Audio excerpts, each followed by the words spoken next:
Someone told me once that a talk should be like a good suit, long enough to cover the essentials, but short enough to be interesting. Let's hope I got the length right today. Ladies and gentlemen, welcome back. And that, by the way, was my attempt to be humorous. Humor. It is the secret ingredient that can make a good speech great, turning a dry presentation into an engaging experience. A well timed joke can actually break the ice, build rapport, and make your message more memorable. But let's be honest, the thought of trying to be funny on stage can also be terrifying. What if your joke falls flat? What if it's offensive? Well, then, what are we waiting for? Today, let's dive into the art and science of mastering humor, making your audience laugh without actually crashing and burning, and how to use humor authentically and effectively to connect with your audience, no matter where they are. Why even bother with humor? That's always a question. Because it works. When you make your audience laugh, several powerful things happen. Uh, it increases engagement. Humor grabs attention and keeps your audience invested in what you have to say. They're more likely to lean in and listen to your speech. It improves retention. Funny anecdotes and relatable jokes often make your message more memorable. People tend to recall things that make them feel something, and laughter is actually a very powerful emotion. It builds rapport. Sharing a laugh with your audience creates a sense of connection and camaraderie. It humanizes you and makes you even more relatable. It reduces tension. Humor can actually diffuse awkward situations, lighten serious topics, and make you appear more approachable and confident, especially when addressing potentially dry or complex subjects. A slight touch of humor can make them more palatable.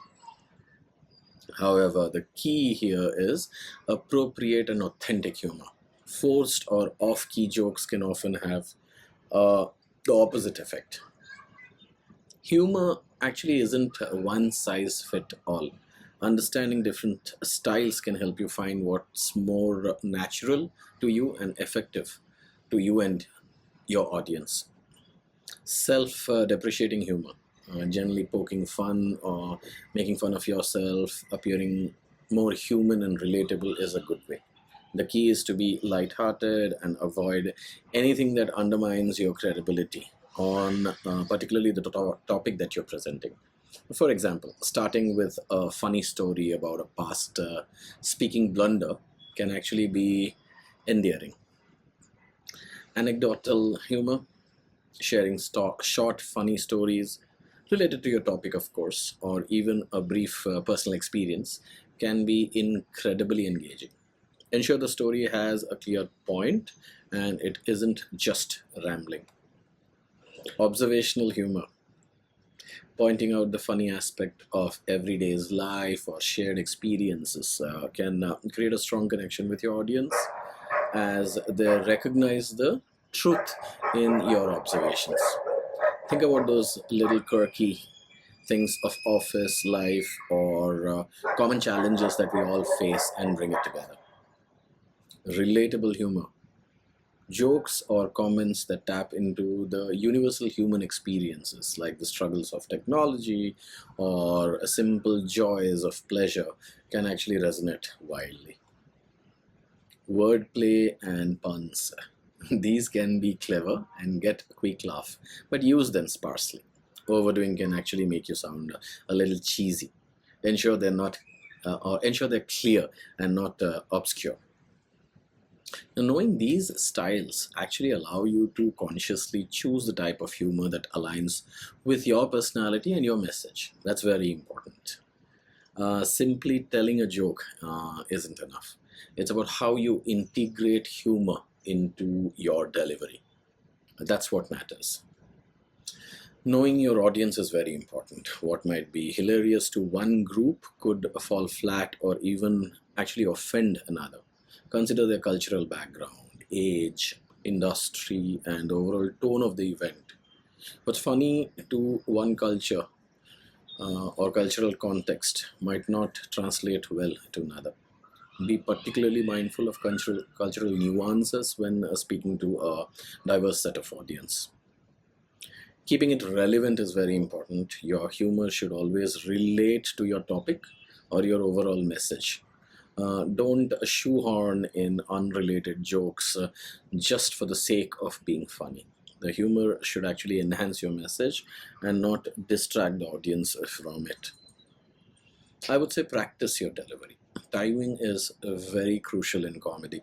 Rehearse your jokes and humor or humorous anecdotes to ensure that the delivery feels natural and the punchlines actually land effectively. Pay attention to your pace, your tone, your facial expressions. That'll help you a lot in the journey. And be authentic. Don't ever try to be someone you're not. If you as a person is naturally witty, let that shine through. Or if you're more dry and observational, lean towards that. Authenticity is the key to make any humorous statement relatable. And I would say a good joke needs a good setup. Provide the necessary context so that your audience understand where you're going with it. Don't rush that setup. Otherwise, again, you will have it falling flat. Um, After delivering a humorous line, give your audience a moment to react. Pause. Don't jump straight into the next point. A well timed pause can actually amplify the humor. Pay attention to your audience's reaction. Read the room. If a joke doesn't land, don't dwell on it. No, simply move on. Humor is subjective, and not every joke will be a home run for you.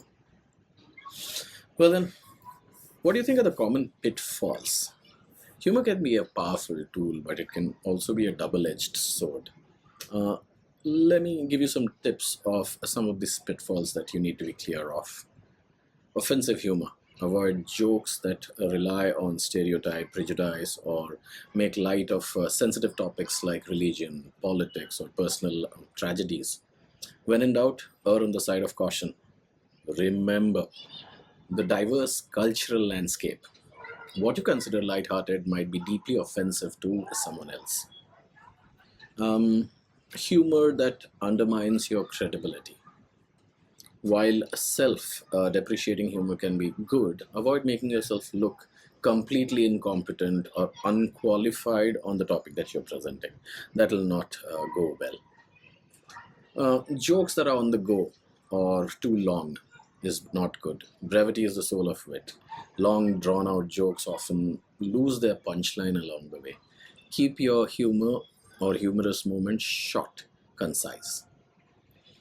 Focused or unnatural humor is another thing you should see. If it doesn't feel natural for you to tell jokes, don't force it. Just a genuine smile or a lighthearted comment can be just equally effective.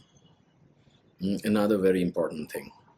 Laughing too much at your own jokes? No, no, no, no, no. A little chuckle here and there is fine, but if you are the only one roaring with laughter in the room, it can be very off putting. Another very important tip, inside jokes, avoid humor only to a small segment of your audience and what they understand. You would want everyone to feel included in the laughter, not a specific group. Well, the golden rule of humor in public speaking is when you are in doubt, leave it out. It's better to be slightly less funny than to actually risk offending your audience. Well, now that you will practice mastering your humor, mastering humor typically in public speaking actually isn't about becoming a stand up comedian.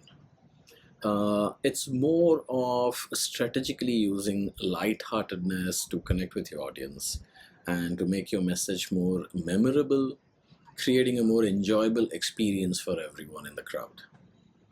Well, when done right, humor is actually the ultimate engagement tool. Believe me, they will go with a light heart and remember you. Well, then, the next one is our final of the deep dive of this series. We will tackle the nerves that often accompany public speaking, from stage fright to stage presence. I'll be talking about advanced nerve management. We'll explore practical techniques to transform anxiety into confident delivery. Now then, if this video gave you some laugh and some practical tips on using humor in your speech, give it a thumbs up like always, and like, share, and subscribe my show social handles for more speaking smart insights. I'll see you in the final video shortly. Till then, practice, practice, and practice.